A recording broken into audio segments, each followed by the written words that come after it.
কেউ যদি বলে আমি নিরামিষ খাচ্ছি আমি ভগবান দর্শন হবে, যারা মাংস খাচ্ছে ভগবান দর্শন হবে না, এটা মূর্খের কথা। কারণ একটা কথা জানবেন, খাবারের সঙ্গে ভগবানের কোনো সম্পর্ক নেই। একদম ঠিক। খাবারের সঙ্গে তোমার দেহের সম্পর্ক, একদম। দেহের ক্ষয়ক্ষতি হতে পারে। কোথায় গেল বাবাজি? আসবে? ও বলে চলে গেল। আচ্ছা বলে গেছে, ভালো হয়ে গেছে। যাক, আমি অনুরোধ করবো, দেখুন আমার কথার মধ্যে তর্ক নয় বাবা, আমি সিদ্ধান্তে আসতে চাই। কি বাবা, এগুলো আমাদের মানব জীবনে প্রয়োজন আছে। কিন্তু কেউ যদি বলে যে নিরামিষ না খেলে ভগবান মিলবে না, এটা 100% মিথ্যা। একদম ঠিক। সেই খাবার খাও, ওই খাবার যেটা তোমার দেহের পক্ষে উপকার। কি মায়ের এটাই বলা, কিন্তু তাই বলেই না। তাহলে বলুন না, যারা তারাপীঠে আছে, যারা তারাপীঠে আছে মাংস খাচ্ছে না, মাংস খেয়ে তারা সাধনা করছে না, তাহলে ওরা কি সাধক নয় নাকি? তোমরা চৈতন্যকে নিরামিষ খাচ্ছে বলে তোমরা বড় বড় সাধক হয়ে গেছো। যাও না তারাপীঠে গিয়ে। ভক্ত আর এই কথা বলছেন। আমার নরেনের কথা ভাবুন, নরেন ছাগলের মুড়োটা নিয়ে রান্না করে খেয়েছে, তাই দেখে তো পাড়ার সকলে সব হিট হিট করেছে। রামকৃষ্ণ ঠাকুরের কাছে এসে বলছে, হ্যাঁ গো, ইয়ে তোমার কেমন ভক্ত, কেমন ছেলে, এই তোমার ছাত্র, এই তোমার শিষ্য, এই তোমার ছি ছি ছি ছি।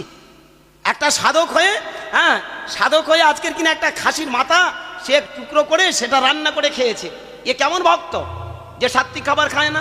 রামকৃষ্ণ ঠাকুর হাসতে হাসতে তখন বললেন, যেদিন নরেনের মতো মন তৈরি করতে পারবি সেদিন শখ খেয়েও সাধন ভজন করা যায়। এখানে প্রশ্ন, আমার নরেনের মতো মন তৈরি কর, খাবার কি খেলি সেটা বড় কথা নয় রে, আগে নরেনের মতো মন তৈরি। আর আজকের ভক্তমণ্ডলী বাবা মায়েরা, আমরা মন তৈরি করার জন্য ওইসব খাবার খাই, কিন্তু তথাকথিত আজকের দিনে আমরা ধর্মযাজকরা এমন ভাবে ব্যাখ্যা করি যেটা বেশিরভাগ মানুষ আর মেনে নিতে পারে।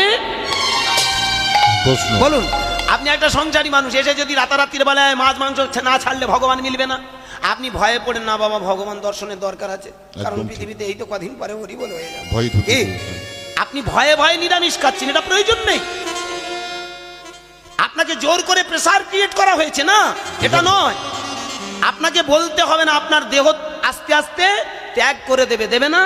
বলুন না, একটা ইয়ং বয়সের একটা ইয়ং ছেলেকে যদি 2 বাটি মাংস দেওয়া যায়, সেটা দেবে, খেয়ে নেবে না? মানুষকে এক টুকরো মাংস, এমনকি শেষ দিনে ভালো করে লক্ষ্য করে দেখবেন, আপনারা এখানে বারব্রত করেন, বারব্রত করতে লাগে না, আমাদের বারব্রত করিয়ে নেয়।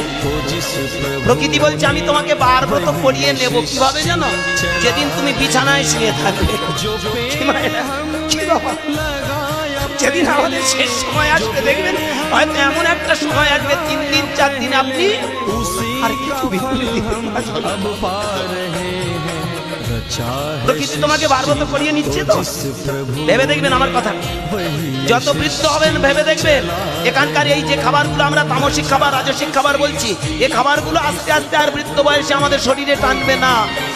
একটা আলু ভাতে সবাই যখন মাছ মাংস নিয়ে হই হল্লা করছে, বাড়ির বুড়োটা বলছে, না দরকার নেই বাবা, আমার এইটুকু দিয়ে দেয়, দেখ না ওখান থেকে কি একটু সবজি হয়েছে, একটু তুলে দিয়ে, আর খাবো না। দেখেছেন, তোমাকে বৈষ্ণব বানিয়ে ছাড়বে।